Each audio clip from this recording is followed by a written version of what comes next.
Glenn Hoddle and Jermaine Genius have been watching on today. Look, Chelsea cruised in the end after a bit of a slow start, but easy going, right to the 90.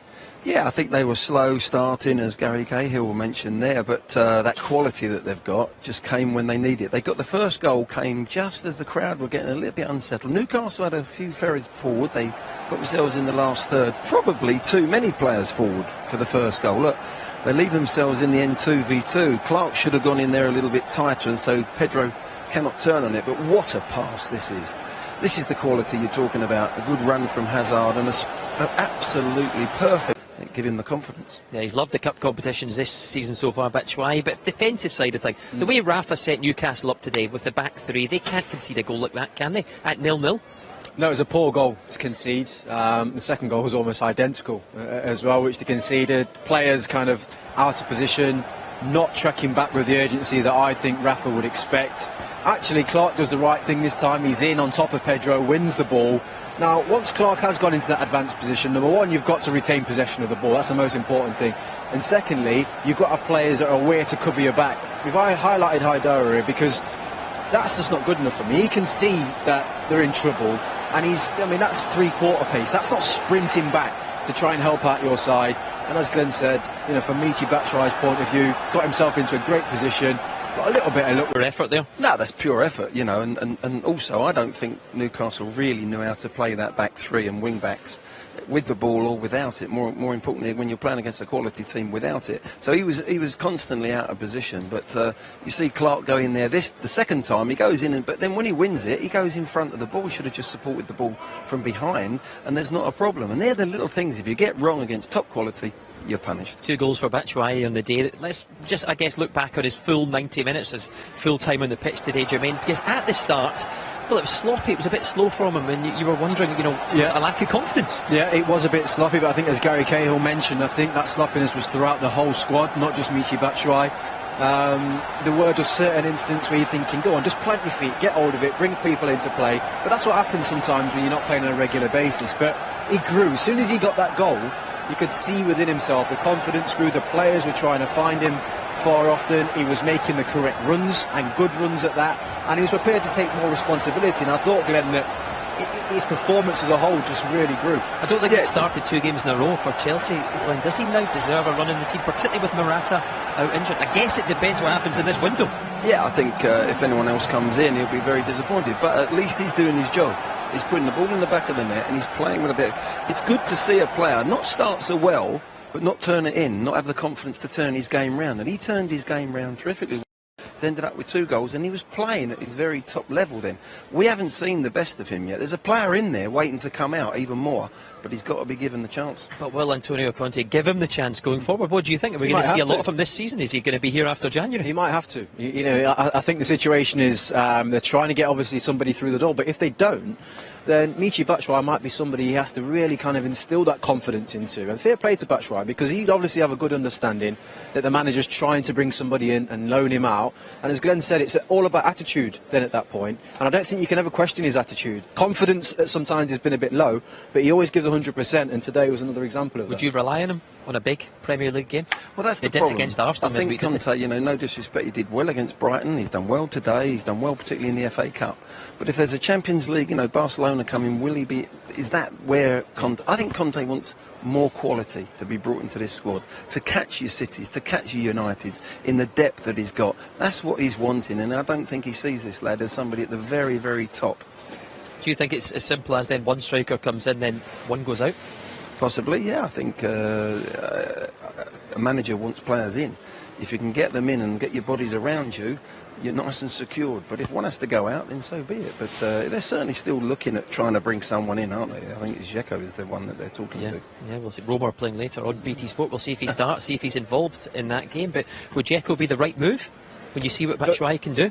I think Dzeko is a top player. I think he had a fantastic season last year for Roma. We've seen the damage that he can do, even in the Champions League this year. Here at Stamford Bridge, we got a real good opinion of his ability. He's played in the Premier League already. He knows what the game's about, and I think he seems to be looking for size and stature as well with the players that were mentioned. Morata is a player that can be a hold-up man also, but I think we're talking about here a player that is right at the top end when you come into strikers, and this is obviously... He was top quality this night. We covered the game. Look at that for movement. What a goal this is. Not only the movement, but to finish with confidence and aplomb. And then, again, in the air, you can put the ball in the air. He's good in the air. He's strong, gets across the front of players. And the one thing he's always had, he's been a bit greedy, but I like that. He wants to score goals. Is he enough from Morata? Look, maybe they don't need to search for something completely different. Maybe they just feel that Morata's form may be a bit too up and down, and Dzeko can bring that consistency, that they're going to need, especially in this back end of the season with the pivotal games that Chelsea have got to save this season. Yeah. Okay, so it was 2-0 at that point, and then it was 3, and Alonso. And actually, you called it, didn't you, right away? Listen, this guy is now going into that he's coming into a situation where teams are going to have a serious conversation about where they give their free kicks away. He is that clinical. I mean, I know it's easy to say now that I said, look, this is 3-0, but it's a perfect position for Alonso to hit that ball. I'm going to be a little bit... I love what he does. He does it every time. He's beaten the goalkeeper for pace. It's not gone in the top corner for me. If it doesn't go in the top corner, you're looking at your goalkeeper. And I think Darlow's feet hasn't moved. He's a one little step. To make a save as a goalkeeper, it's your feet that have to move first. Everyone watches the save, but he didn't get his feet moving quick enough to get across. He had no chance. It's a great strike. The pace is beating him, but do you think he should be on the move quicker? It's nowhere near the top corner, no, is absolutely it? not. I just think sometimes Alonso, the way he hits the ball, I get what Glenn's saying, but it's that flat and kind of hit with that much pace. It can be difficult, but you're right, you saw there, it's not in the corner, so it must be the pace that beat Darlow. Wasn't on the bench today for Newcastle. I think he's out injured. Woodman was on the bench. There's still a lot of talk. Does Rafa need to go out and get a goalkeeper? What are your thoughts on that? I think he likes a goalkeeper that plays it out from the back, Glenn, but do you think that's a position they need to target? Hey, listen, at the moment, I'm not so sure that's the way to go. If you're down the bottom in a relegation fight, you're putting a lot of emphasis and a lot of pressure. If you're in mid-table and you're looking to get points and play out from the back and players are comfortable, it's not just the goalkeeper that needs to be comfortable, it's your centre-backs, whether you're playing 2 or 3 and your full-backs. I don't think that's the way Newcastle need to go. He's got to get points on the board, and sometimes playing in the opponent's half is what you need. And I don't see him really worrying too much about that. I think he'll be looking to strengthen the outfield players. Would you be after a goalkeeper as well, Jermaine? No, not right now. I'd be going for somebody at the top end of the pitch that I know can score goals. I think that within the team, they've got something there where they can be strong, they can be resolute, and they can be creative. But they get to a certain part of the pitch, and I think you're not going to score. You haven't really got that number 9, that real goal scorer within your team that's going to put the ball in the back of the net. And that epitomised today, because I thought at times they were decent. I thought Newcastle today, but then they get into certain areas and it just fizzles out. You wondered where the goal was coming from, didn't you, Glenn? And it didn't come. You know, you've got Shelvey hitting the box there, and Richie was floating in and around, but Dwayne's right. They need a real good centre forward that wants to get across the front of people. Look, they're hesitant in their movement, and sometimes they've got to maybe play 2 up front and go with a diamond and put some pressure on people, especially when they're at St James's Park. If they're going to get out of trouble, this is an away game at Chelsea. This is different. Maybe it's a bit more tactical and they're getting bodies forward, but they've got to look at where are they going to get enough points on the ball. They've got a passionate crowd, and put 2 up against them and play a little bit in the opponent's half. That crowd will get behind you and they might get themselves out of trouble, even without buying players.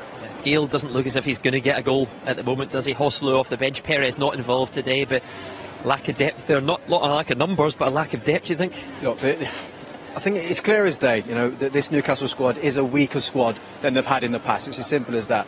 Now, they have the numbers, but what he just need, I just think that one bit of quality, that one player can really turn this team on its head and give them some confidence going forward. In those clips we just saw there, John Joe Shelvey's had a couple of chances, and Chancellor and Mbemba. They're your 2 players that have had the best opportunities in the game. No mention of a striker. Yeah. So and that tells you the story. Getting that kind of player though, who can make the difference, often costs a lot of money, Glenn. And are they going to spend that in this window when the club's up for sale? Well, at the moment, it's we're running out of time, aren't they? Without a doubt, they should have done their work a lot earlier. But it's been difficult because of this takeover or not takeover. They need to be in the Premier League if anyone's going to buy Newcastle and take them onto levels where they want to go. But for me, they've got to look at some way of getting a striker in that perhaps they can win a few 1-0 games where he makes the difference and they can hang on and defend. They're in a battle at the moment to survive in this league, and as I said before, they spent more money getting out of the Championship than they have to stay in the Premier League, which doesn't make sense to me. Nikolai Jorgensen, the Feyenoord player, the Danish international, it looks like he is the one they're after. Jermaine, there's talk of a £15 million bid. He started today for Feyenoord, and apparently the Dutch side have actually set a deadline, I think, for tomorrow. If the deal is going to get done, it needs to get done right away. But surely if there's any hope of a deal, he wouldn't have been playing today. Yeah, I would say it doesn't look good from probably both points of view. Even if the player was desperate to make the move, I would have doubted very much that he would have started in today's particular game. And it also gives you an example of probably how far down the line the conversations are, because if Feyenoord are actually interested, then they wouldn't have wanted to risk any type of injury to him today either. So, I mean, that doesn't look like good news for Newcastle right now, but I mean, in January things turn within minutes. Just briefly, it does look like he could be a focal point, though, a bit of a target man for No, him. he's got good presence. Yeah, you can put balls in there. That the couple of balls that we saw him put into the box today would have been perfect, wouldn't he? So he's got a bit of presence, and he's got a touch. He's got a good touch about him as well. Obviously, playing in that league is completely different to the Premier League. Can you score in this level? But they've got to get the business over the line. Hey guys, thank you very much for now. Lots still to come from Stamford Bridge before we're finished. A few short answers there. He doesn't want to talk about it. Des asked the right question though. What happens if no more transfers are made for Rafa? Look, I envisage that Rafa will still continue to do the best possible job that he can do. It's not very often, Darryl, you see these days managers walking away. Not for a big pay package, well, potentially. Look, I think there is that. I don't think people can question Rafa's honour, so to speak, in terms of what he's done with the club. He went down with the club, he brought them back up, and he's been told that he's been assured of certain things that would happen, and he's not been given that. I still feel that he will do the right thing, stay with the club for the foreseeable, and do the best to keep them within this league. After that, I'm not so sure. Would you agree with that? Yeah, I think he'll get on with the job. I think he's already alluded to that. He knows the passion of the supporters up there. I think he enjoys that, but he can see where, like we all have seen for many, many years, where Newcastle could go with new ownership, maybe with some quality players again. But we needed him in the Ashes, didn't we? The way he straight batted those questions back from Dennis. I wonder what kind of mood Antonio Conte's in after this game. He's also right now with Des. A young player, and it's important to have great patience in this case. Don't have long left, Glenn, but are they all in for this cup now? Best chance of domestic silverware? Yeah, without any shadow of doubt. You see him play from now on, it'll be a strongest team, try and get to the cup final. Players and managers want to win silverware. They do. Guys, thank you very much. Enjoyed your company all day today. Hope you enjoyed our coverage of the FA Cup 4th round. We finished with a Chelsea victory at Stamford Bridge, and we'll see you again for the next round. Bye-bye for now.